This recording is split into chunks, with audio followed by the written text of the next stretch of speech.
Sometimes I think I don't have any style at all.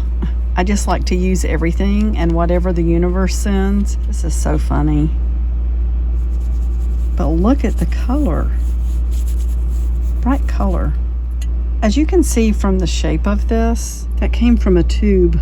And look how it's folded over. Somehow air must have gotten into it. And it was shaped like this, but it was dried out. So I just cut away the metal tube and then put it in this cute little jar and made a label. I thought, I bet it still has color. And you know what? One of you told me that I could use these to make, my own watercolors, like just put them in a container. So, I just like to play. I think that's my problem. Hey everybody, it's Lynn from A Bit of Birdsong. I'm happy to be checking in with everybody. Oh my goodness, if you see the art journaling magazine here, look how it got wet and almost ruined. There's a story behind that. Jason played the other night and I went with him, and sometimes he gets there early before the gig and has to set up, and I have to sit and I really enjoy just sitting and waiting on him to play. And I usually take something to work on. But on the way back to the house, late at night after the concert, I did not realize, or after the show, whatever, it was a party, it was a private party. I did not realize that I had put one of the frozen water bottles, we carry frozen water bottles with us so that we always have water with us and it's always cold.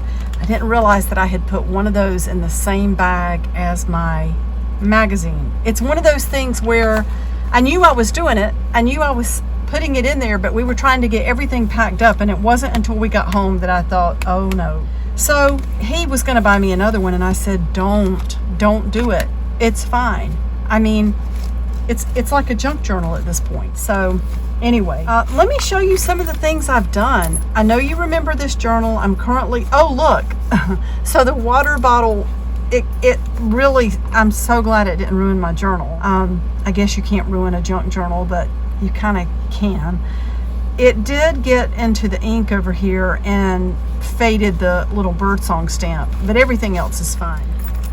I think you've seen the cover, you've seen the inside, this little shaker that I made from a package, but I just added this beautiful, beautiful bead. It's a cat bead and it has a little star with it. I love that. Now, I know this sounds terrible, but did one of you send me this? But isn't that just the cutest? And I love stars. So I've continued to glue some of these Tim Holtz, the little die cuts. I think when we left off, I had put this paper over the page. I have a very cute piece of fabric here. I bought a couple of yards for my mom and I need to send it to her, and this is just a little ragged piece from the end of where it was cut. And so that's some scrapbook paper that I've been wanting to use, and there's a little drawing on the front. I took one of the Tim Holtz die cuts that I had punched a circle out of. That was left and I thought, oh, that looks like a headband. So I just went ahead and turned it into a headband. And then my diary entry is in here. There's a piece of homemade paper that I made a few weeks back. And then in here is a label from some soap that I bought at the garden center recently. Oh my goodness, this smells so good. Cucumber and mint essential oil. I wish you could smell this. This is a little piece of fabric. One of the things I love about work is that if I see a fabric I love, but I don't want to buy like a yard or 2 yards, we can cut 1/8 of a yard, which is just 4.5 inches.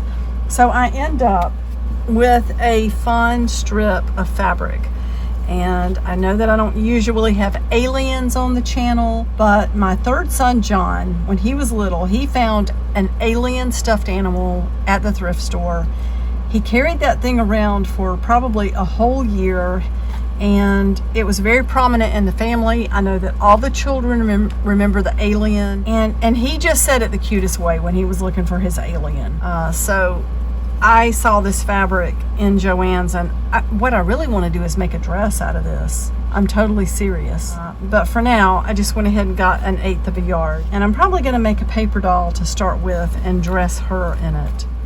Let's see, that's off of a recent package. Got the die cut once again. And then, so this is the cutest fabric. That's just a little piece that I bought. That's the edge of a piece. You can see the bull with the daisy.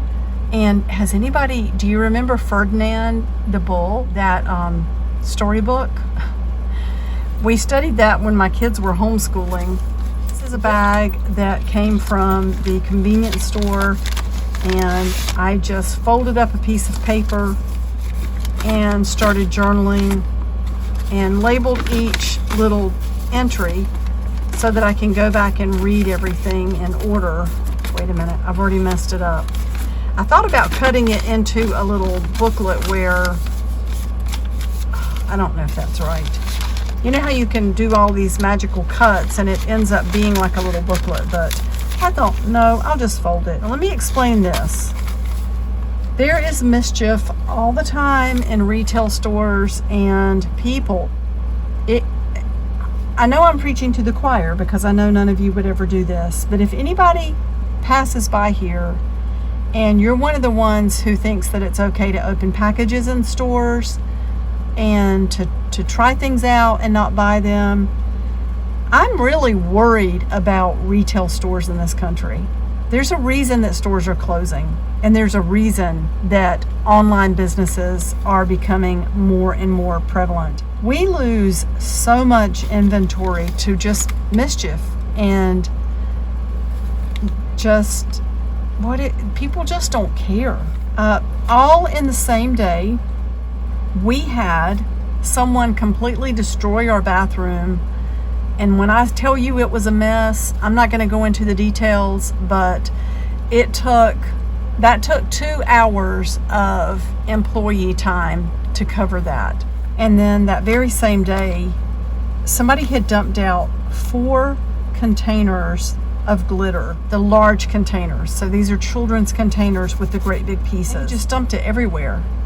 So this is part of what I swept up. And I just quickly brushed some glue onto the page because I'm always ready to journal wherever I am, and dumped some of the glitter on it.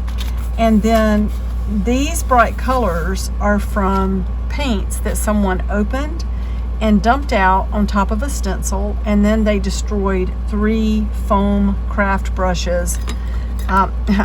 Look at my alien craft brush. Got so much glue on it at this point. Not even this size, but one of the really wide ones. So 3 of those. So what they did was just lay the stencil down, dump all this paint on it, took 3 brushes, brushed it everywhere, including onto the shelf. So before we damaged out the stencil and threw it away, I just laid it on my page, and then it got thrown away. So I ended up with some of this color. This is just taped in with masking tape. I think this is where I've left off. Oh no, I was working on this today. So this is a stencil that I bought. It's pretty much a journaling stencil. I mean, you can use this to make little shapes, and you can get perfect little, boxes to write in or whatever. And a Tim Holtz, of course, and then, of course, you've already seen the watercolor paint that came out of the dried up tube, and that's what's around here. Gives me little boxes to journal in. But let me show you something I found. This is from a thrift store, and I fell in love with this person's handwriting. They're not teaching cursive anymore in a lot of the schools. I think it's very sad because I think cursive is beautiful. And I think it catches people's personalities. Anyway, there were all these note cards in this book. I happen to love Charles Dickens. I read Hard Times and wrote my own unit study for that when my kids were in school, and some of them were homeschooling. Look at this. Look at this handwriting. Let's just appreciate how these words just they just flow. I love it. And then I was surprised to see on the inside this name of is it Alexandra or Alexander? I don't know. Maybe I'm being judgmental because I'm thinking that it would have to be a female with this kind of writing, or it could be because my boys had such messy handwriting. But I thought I would do something with this. You know, this book is the pages are ripping easy. It's kind of dirty. But I love to have words as inspiration. So I'm just going to tear out a page at random, and let's just tear out a little square. And I think it's going to be nice that this is not a perfect square. I still want to see the lines around here, but it doesn't have to be perfect. In fact, it makes me happy that it's not perfect. That's what we're going for. So I could write a book about things that happen in the store. I think some of the things that have happened would blow you away. And you don't see it when you're just out shopping. You every once in a while you see something going on and you think, oh my goodness, what's that all about? When you're in a retail store 40 or 50 hours a week, you start to see it all. And it's very sad. I don't know what people are gonna do when stores close, when they just close, because they can't keep up with the vandalism and the theft and the disrespect. I don't know. So I've already glued that down, but I wonder if I could pull that petal up a little bit and glue that under there. Let's do that. To dry this brush again. So my garden is doing well. It's been very, very hot, very hot. And we had a big rain yesterday. And we're supposed to get 3 inches this week. Now, I don't know. We got quite a bit yesterday, I think. Let's go ahead and just... So I will do something on top of this, and I'm going to put this to the side so it can dry. But I just love words. And I didn't even really read what's on there. We're going to do something with this too later on. I just wanted to show you the book to start with. Let's put that to the side. I was thinking I had one more book. Oh, I do. What is this one? England's Lost Eden. Oh! Look at the writing. Look, Dickens. So we got and it's the same writing. This is the same person. And I thought I have to buy this. This particular thrift store has books for 25 cents. So I'm always in there, not always. Let me rephrase that. I don't always get the chance to go in, but when I do go in, I always look at the books because of the prices. And when I saw this, like that looks like it says crinoline fires, 83. So are they talking about page 83? But here's what really got me. There were 2 books that jumped out at me. The first one was Bleak House, Charles Dickens, because I like Charles Dickens. And the second one, as I walked to a totally different section of books, was this spine right here, England's Lost Eden, Adventures in a Victorian Utopia. Well, if you know Charles Dickens, he wrote about a lot of the social issues during the Victorian times, or like industrial revolution, when a lot of poverty, people being used, child labor, social issues. So I couldn't believe it when I opened this and I thought, dang, both of these books are from the same person. Should I be surprised? And I'm not surprised. Anyway, I thought that I would go ahead and get this book too, because I really like some of the illustrations in here. I probably should read it. And I noticed that there was a postcard sticking in there for a bookmark. And I thought, you know what? There's no telling what else is in here. Oh, look. You know what? Maybe I should read this book. Maybe I should. Anyway, I thought that was an interesting story, that I was drawn to 2 books out of hundreds and hundreds of books, and they were from the same person. You know, Night Flight of Dread and Delight. I can't even begin to say that name, but that looks like a cat face. Well, I'm going to stop for now, except I think I'll take you out and show you some things in the garden. It's really pretty. I've got all kinds of things growing. My new goal is to plant one thing every day, whether it's a seed in some fun container or just putting seeds on the ground. Whatever it is, I want to plant something every day because I want to figure out how to have food year round. Let's go look at the garden. We have to say hello to her on the way. Love this beautiful garden piece. I think Jason's mom probably bought that. And here are some hibiscus that overwinter here. We just have to stop and admire this rock. So this is a rock from the backyard. There's hardly anywhere out here that you can dig and not find a rock, big rocks. So they're great for landscaping. Got a piece of fence left over here. I think I'm probably gonna end up using that as a makeshift trellis. And if you look at how black the soil is right now, you can tell we've had rain. And we always need to appreciate the chimes.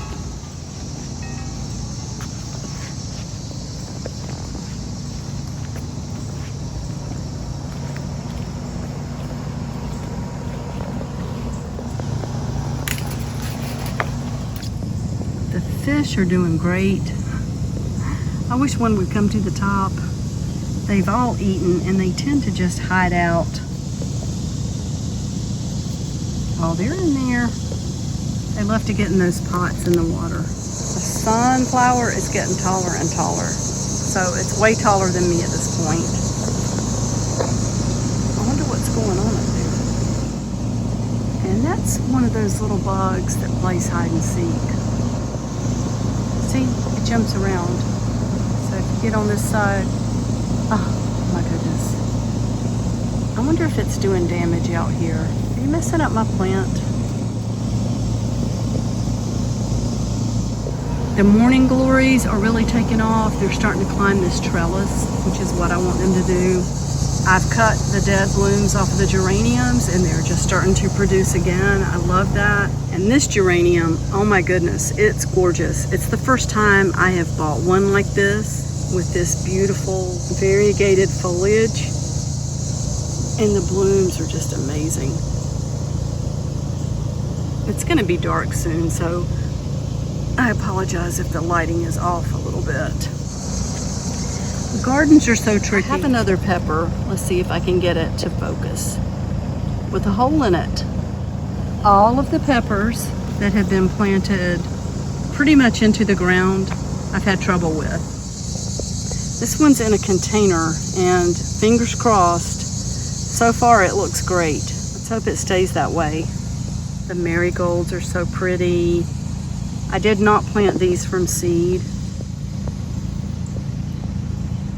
And I've had the same kind of issues with these. The ones in the ground seem to get pests and insects, and then these have done great in containers. Let's go ahead and pull that off because that's pretty much a spent bloom, and we've got more that will come on after that one. I've had a lot of luck growing in these big plastic containers. The same thrift store that has books for 25 cents had this for $1. So it is filled up with a mix of really good compost and soil and carrots and also a sugar baby watermelon. So we will see if that grows. Everything else is pretty much the same. Pumpkins are doing great over there. There's the chocolate vine, gourd over there. So these are supposed to be birdhouse gourds. They've been growing for a couple of months. They haven't done much of anything. I don't know if they're just not pollinating or getting pollinated correctly because I'm not getting any fruit. They have flowers and then it seems like they just fall off. So if this doesn't do something soon, I'm gonna be pulling it out. We will see.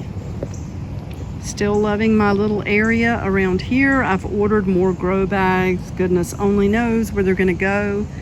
But you know, I can always expand. All right, bye for now.